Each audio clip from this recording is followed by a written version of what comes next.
त नाचे पड़तो छौड़ी तोरा राइफल के नोक पा। त नाचे पड़तो छौड़ी तोरा राइफल के नोक पा। तो हेलो दोस्तों, आपका स्वागत है हमारे YouTube channel writer Mahesh Prajapati में। तो दोस्तों, आज हम इसी सॉन्ग पर एक लोकगीत ऑर्केस्ट्रा सॉन्ग लेकर आए हैं जो काफ़ी अच्छा मैटर है, मार्केट में बजने वाला मैटर है, हिट होने वाला मैटर है। तो चलिए स्टार्ट करते हैं बिना समय गवाए मुखड़े के साथ। लचा लचा लचा केला पतरी कमरिया, पतरी कमरिया हो पतरी कमरिया।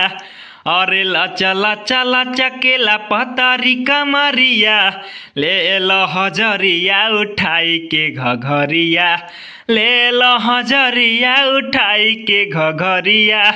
मन खुश कई द सटके पजरिया, मन खुश कई द सटके पजरिया, ले लो हजरिया उठाई के घघरिया, ले लो हजरिया उठाई के घघरिया।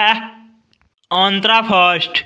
धरे दाया कवरिया दूर हे, जानी हट करे जाहो, बाटे डिमांड तोहर जवान, लगे आके ले जाहो।